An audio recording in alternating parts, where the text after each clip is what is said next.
사랑하는 여러분, 오늘 우리가 함께 나눌 이야기에 앞서 잠시 여러분의 마음에 평안이 깃들기를 기도합니다.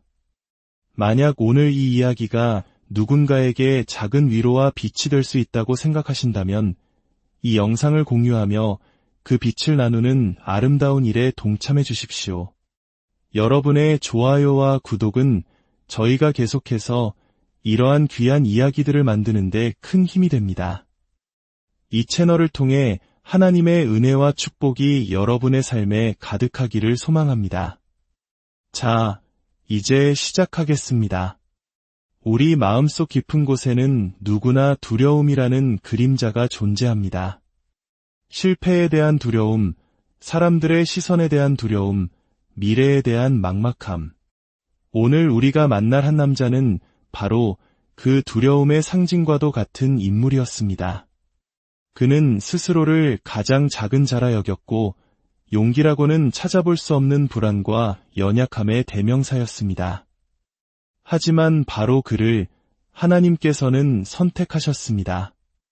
그리고 그의 삶을 통해 누구도 상상하지 못했던 놀라운 역사를 이루셨습니다. 때로는 우리가 할 수 있는 최선의 일이란 그저 주님께 예라고 대답하고 한 걸음씩 나아가는 것뿐일지도 모릅니다. 제가 무엇을 해야 할지 모르겠습니다. 이 일이 어떻게 끝날지 상상조차 할 수 없습니다. 하지만 주님께서 말씀하셨으니 저는 순종하겠습니다. 바로 이 마음, 두려움에 맞서는 가장 강력한 응답은 거창한 용기가 아니라 그저 순종하려는 작은 의지였습니다. 오늘 우리는 성경 속 사사기 6장의 말씀으로 들어가 기드온이라는 한 남자의 삶을 통해 우리 각자를 향한 하나님의 놀라운 계획을 함께 발견해 보고자 합니다. 이스라엘 역사상 사사시대라 불리는 혼란의 시기가 있었습니다. 마치 우리 역사 속에서 외세의 침략으로 고통받던 시절처럼 당시 이스라엘 백성들은 미디안 족속의 압제 아래 신음하고 있었습니다. 미디안 사람들은 메뚜기 떼처럼 몰려와 이스라엘 사람들이 땀 흘려 지은 모든 농작물을 약탈해 갔습니다. 수십 년간 이어진 수탈에 백성들의 삶은 피폐해졌고 그들은 결국 절망 속에서 하나님께 부르짖기 시작했습니다. 그들의 부르짖음에 하나님께서는 한 선지자를 보내 응답하셨습니다. 선지자는 하나님의 말씀을 대언했습니다. 나는 너희를 이집트의 노예 생활에서 이끌어내었고 너희를 억압하던 모든 자들의 손에서 건져내어 이 약속의 땅을 주었다. 내가 너희에게 말하기를 나는 너희의 하나님 여호와이니 너희가 사는 이 땅 아모리 사람의 신들을 두려워하지 말라 하였으나 너희는 내 목소리에 순종하지 아니하였느니라. 여기서 우리는 아주 중요한 사실을 발견하게 됩니다.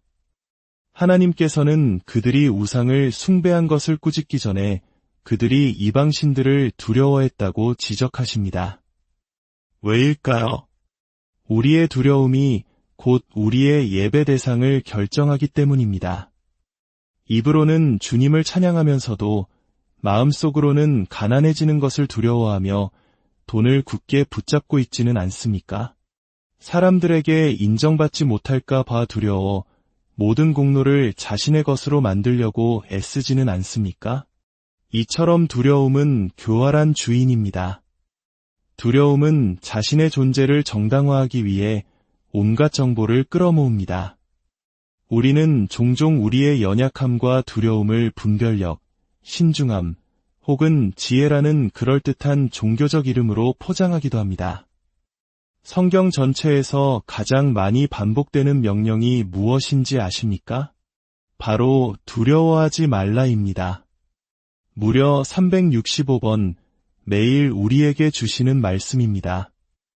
주님께서는 우리의 가장 큰 적이 무엇인지 분명히 알려주고 계셨던 것입니다. 우리가 불안과 두려움에 휩싸일 때 우리는 하나님의 음성을 제대로 들을 수 없습니다. 사람이 떡으로만 살 것이 아니요 하나님의 입으로부터 나오는 모든 말씀으로 살 것이라. 우리를 살게 하는 생명의 원천은 바로 하나님의 음성입니다. 두려움은 그 생명줄과의 연결을 방해하는 가장 큰 장애물입니다. 마치 관절이 탈구된 다리와 같습니다. 다리는 여전히 내 몸에 붙어있고 살아있지만 제 기능을 전혀 할 수 없습니다. 두려움에 사로잡힌 사람은 살아있으나 하나님께서 주신 삶의 목적과 기능을 상실한 채 살아가는 것과 같습니다. 성경은 말합니다. 사랑 안에 두려움이 없고 온전한 사랑이 두려움을 내쫓나니, 이 말씀을 뒤집어 보면 두려움이 지배하는 곳에는 하나님의 사랑에 대한 인식이 없다는 뜻이 됩니다. 바로 그때 하나님께서는 기드온을 찾아가십니다. 미디안 사람들을 피해 포도주 틀에 숨어 몰래 밀을 타작하던 세상에서 가장 작고 초라한 곳에 있던 그에게 천사가 나타나 말합니다. 큰 용사여, 주께서 너와 함께 계시도다. 기드온은 어떻게 반응했을까요? 그는 이렇게 항변합니다. 오, 나의 주여, 주께서 우리와 함께 계시면 어찌하여 이 모든 일이 우리에게 일어났나이까? 우리 조상들이 우리에게 이야기하던 그 모든 기적들은 다 어디에 있나이까? 혹시 여러분도 이런 질문을 해본 적 없으십니까? 하나님, 정말 살아계시다면 왜 제 삶은 이 모양입니까? 왜 이 나라는 이렇게 혼란스럽습니까? 과거에 행하셨다던 그 위대한 기적들은 다 어디로 사라진 겁니까? 놀랍게도 그 질문을 품게 하신 분이 바로 하나님이십니다. 하나님께서는 우리를 그 질문에 대한 해답으로 부르시기 위해 우리 안에 먼저 질문을 심으십니다. 기드온은 기적이 어디 있느냐고 물었지만 하나님께서는 기드온 자신을 바로 그 기적의 통로로 삼으려 하셨습니다. 만약 여러분의 마음에 그런 거룩한 질문과 불만이 있다면 기뻐하십시오. 여러분은 하나님께서 준비하신 해답의 일부로 부름받은 사람입니다. 기드온은 계속해서 자신의 연약함을 늘어놓습니다. 보소서, 나의 집은 므낫세 지파 중에서도 가장 약하고 나는 내 아버지 집에서 가장 작은 자이니이다. 그러나 하나님의 대답은 간단했습니다. 내가 반드시 너와 함께하리라. 우리의 능력이나 믿음의 크기는 중요하지 않습니다. 중요한 것은 하나님께서 우리를 보내셨다는 사실, 그리고 그 부르심에 예라고 대답하는 우리의 순종입니다. 하나님께서 기드온에게 주신 첫 번째 임무는 아주 뜻밖의 것이었습니다. 내 아버지에게 있는 바알의 제단을 헐며 그 곁에 아세라 목상을 짓고 그 나무로 번제를 드리라. 이것은 단순히 우상을 파괴하는 행위를 넘어 자신의 가문을 지배해온 잘못된 유산과 전통의 정면으로 맞서는 일이었습니다. 자신의 뿌리를 부정하고 도시 전체의 신앙에 도전하는 엄청난 일이었습니다. 두려움에 떨던 기드온은 어떻게 했을까요? 그는 밤에 몰래 그 일을 행했습니다. 아버지와 성읍 사람들의 시선이 너무나 두려웠기 때문입니다. 하지만 중요한 것은 그가 두려움에도 불구하고 순종했다는 사실입니다. 하나님께서는 우리의 완벽한 용기를 기다리지 않으십니다. 두려움 속에서 떠밀리듯 내딛는 순종의 작은 한 걸음을 통해 위대한 왕을 만들어 가십니다.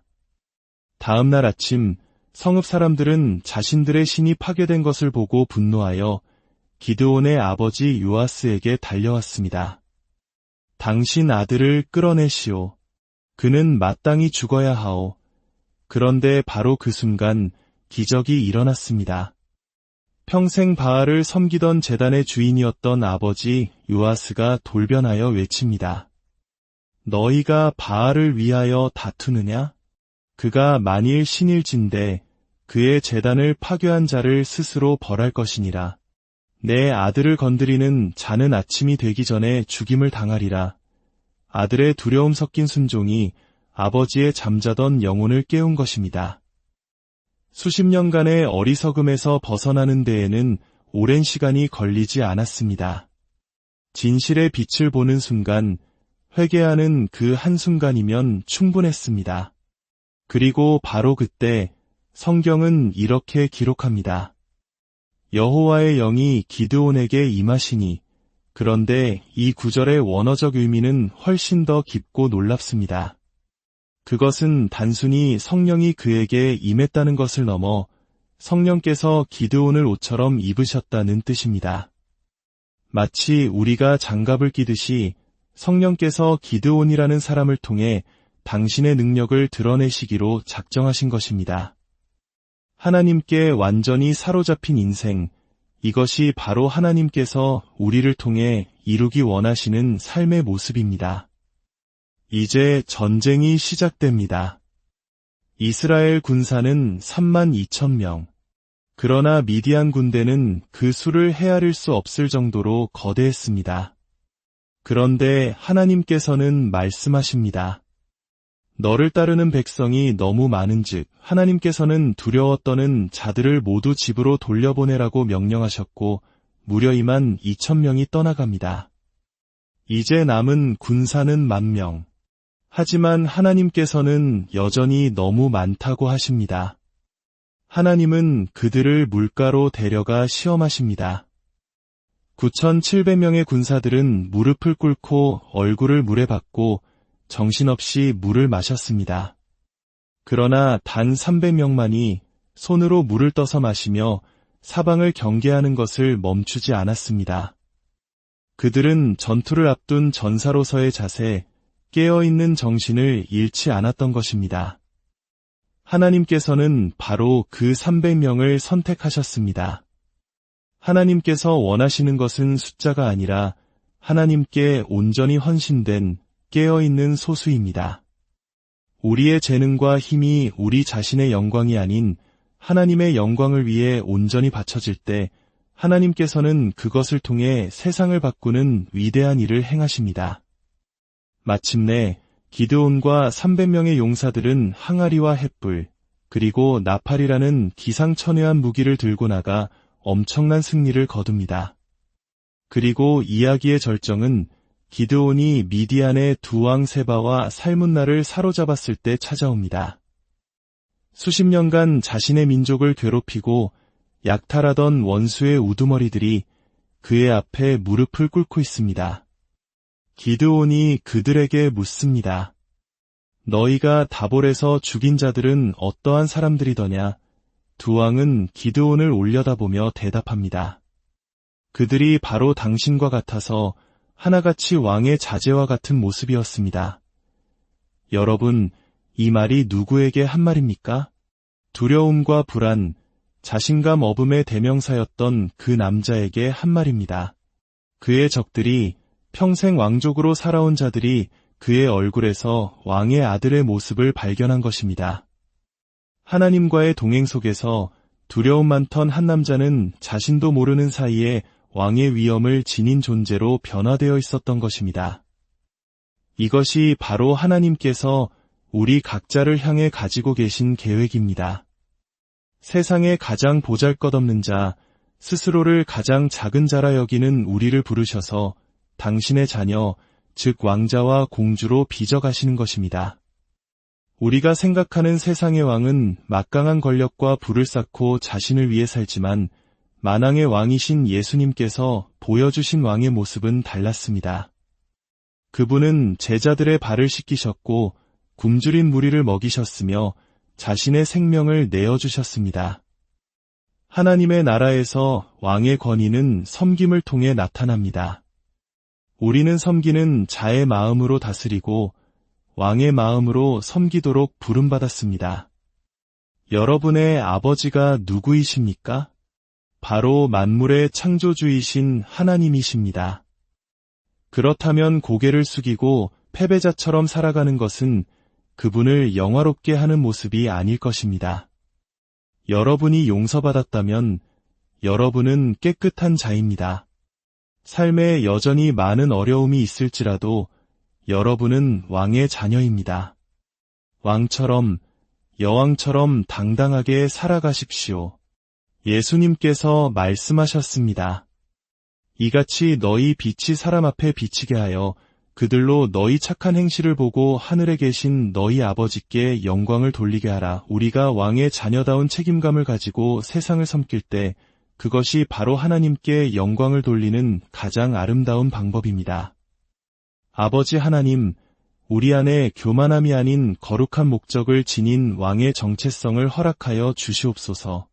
우리가 우리 자신을 드러내는 것이 아니라 우리의 삶을 통해 사람들이 하늘에 계신 아버지를 보고 그분께 영광을 돌리게 하여 주시옵소서.